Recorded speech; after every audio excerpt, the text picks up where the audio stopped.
Okay, so in this video, we're going to talk about calories and how this is so important when it comes to reaching your fat loss goals, your weight loss goals, or really any goal. Okay, so the Nutrition and Cancer Research Foundation discovered that 78% of people agreed that the kind of food you eat is more important than the quantity of the food you eat. Okay, so 78% of people agreed with this statement that it was more important that you watched what you ate than it was how much you ate. And this is a common misconception that tons of women struggle with when they are trying to lose weight. So many women are like, Kelsey, I know how to eat healthy. I know that I should shop around the perimeter of the grocery store. I know that I should eat more fruits and vegetables. I know that I should have whole grains. I know that I should eat lean protein. I know that I should have fruit. I should limit processed foods. I know that I should limit alcohol. Like, we know that, okay? That's like nutrition 101. The problem is, then why are all of these healthy eaters not reaching their fat loss goals? Why are people still overweight when they know how to eat healthy? Okay, well, it comes down to a couple things. Number one is their mindset around food. Number two, maybe it's some psychological problem that they have in terms of, food addiction. Maybe number three, it could be hormonal, right? We have so many hormones in our body like leptin and ghrelin that impact our hunger, that impact our ability to lose weight, our insulin sensitivity, so many different things. And I'm not going to get too sciencey on you guys because you'll bore you to death, most of you. And if you love science, I encourage you to go do all of the research. But here, what I just want to do is educate you on the basics of calories so that you can understand the approach that we're taking and lose the weight long term, right? So here's the thing. In order to lose weight, about 3,500 calories a week in a calorie deficit allow you to lose 1 pound. Okay? 1 pound of fat is equal to about 3,500 calories.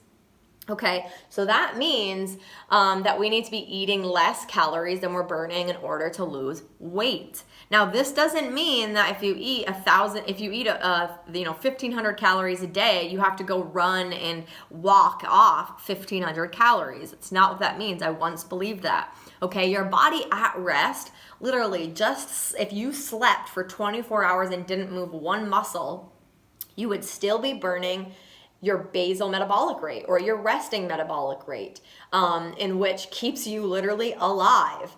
Everybody has one. It depends on your height, your weight, your age, and of course how much lean muscle you have. Every body is totally different. So just your brain power, just digestion, breathing, your respiratory, just your hormones, everything is literally burning calories, just keeping you alive. So that should be like the minimum that you eat, right? That should be your minimum. Now, walking to the grocery store, walking into work, being at work, cleaning your house, walking into the grocery store, shopping, just those things are burning extra calories. So many women are under eating, which then decreases their metabolism and they have to eat less food to just maintain their weight. So then when they do indulge on vacation or they do indulge on a weekend, they tend to gain weight quicker, right? Or they go on these crazy restrictive low calorie fat loss diet, they lose all kinds of weight and they gain it back super quickly, right? Because their body adapts to that low calorie intake, okay? So calories 1000% matter when it comes to losing weight, okay? That being said, the quality of the food that you're eating matter also. A calorie isn't just a calorie. So if you ate 1,800 calories a day and you filled that with Pop-Tarts and donuts and cereals and carbs, your body would look a lot different than if you ate enough protein, if you ate enough healthy fats. Your body composition would look so different, okay? So, and it also would impact your health, right? It would also impact your health. And as an American in our society, where we are so carbohydrate driven, if you think about the breakfast that a typical American would have, pancakes, Pop-Tarts, toast, cereal, carb. When we start to wrap our head around getting protein in. We know as women we should eat protein. When we think of high protein diets, this doesn't mean getting enough protein means that you can't have carbs. It just means learning how to pair foods together to make that seamless, balanced nutritional diet. Okay, so research has also found that those who practice some form of restraint by limiting certain foods, practice portion control and or counting calories, were more likely to lose the weight and keep it off for a year or more. Okay, as a society, you guys, we do not have a weight loss problem. Literally everybody loses weight. Year after year, millions of people are losing weight. The issue, they can't keep it off, right? They know how to lose weight. They've done it before. You've done it before. The problem is, how do we keep it off? And that's what we want to be teaching you here, is when you learn what is a calorie, how does that work, how do calories work, what are portion sizes, how much am I eating in a day, how much do I need to be eating in a day? That's when everything is going to shift, because once you're done this program, you're going to be able to continue to eat in a controlled calorie environment, but you're also not giving up all of these different foods. So then you completely wreck your goals when you go and you have that donut, or you eat a burger and fries, or you have alcohol, right? So keeping food, the majority of your food, really healthy, whole, and nutritious, lean proteins, getting your vegetables in, maybe 5 servings a day, getting a piece of fruit in, eating the whole grains, the sweet potatoes, the butternut squash, getting a nice variety of whole nutritious foods in about 80% of the time, and then 20% of the time your calories can come from a piece of chocolate, a glass of wine, a slice of pizza, and it won't completely derail your progress. Okay, because calories are a unit of energy, right? And we know that we have to eat in a calorie deficit. So we have to eat less calories than we're burning. We can burn more by exercising. We can burn more by parking farther away at the in the parking lot and walking into work, taking the stairs. Maybe if you have a desk job, getting up every hour and going for a little walk, and maybe getting up and doing some squats and jumping jacks and just moving your body. That's how we can burn more. We can burn more by building lean body mass. Building muscle tissue is going to burn more calories.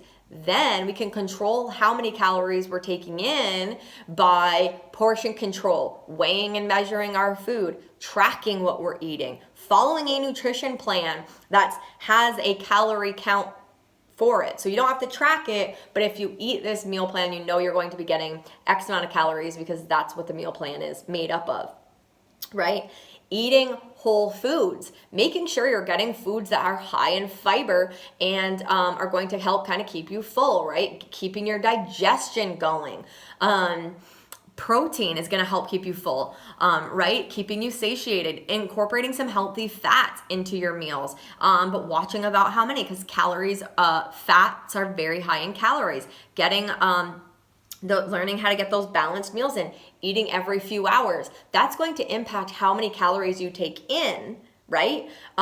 Because you're going to be conscious about how many calories you're taking in, but also you're filling your body with those whole nutritious foods, which is going to make you feel more satiated. It's going to make you feel full, so you're not going to need to eat as much, right? If for lunch you had a bowl of iceberg lettuce and some lo mein from the Chinese that you had the night before, you're going to be starving all day. But you're also maybe going to have eaten more calories than you needed, because lo mein is calorie dense, but it's not filling, right? Versus if you had sweet potato and steak, or something more nutritious that's going to keep you full, you're going to end up eating less calories, but you're going to not feel starving and hungry, okay? So that's why calories matter, okay? They matter for you to lose weight. Gaining weight means you're overeating calories.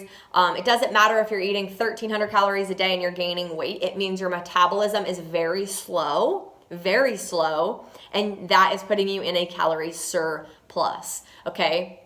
So many other factors go into this, whether you have something hormonal going on or something like that where you need to see a doctor, which I am not. Then those are things, thyroids, again, all types of things can impact your ability to lose weight.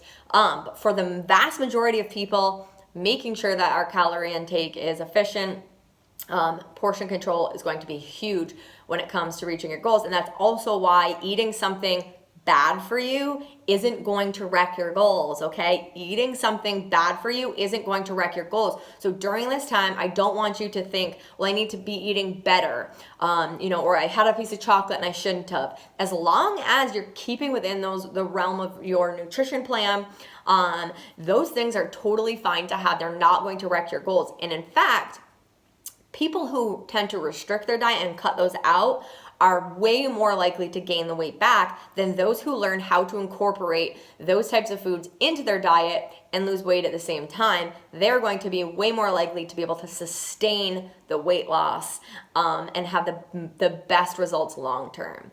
All right, if you have questions about this, please email keofitcoach@gmail.com or post on the Knockout Fit Inner Circle group. I hope that this was helpful, and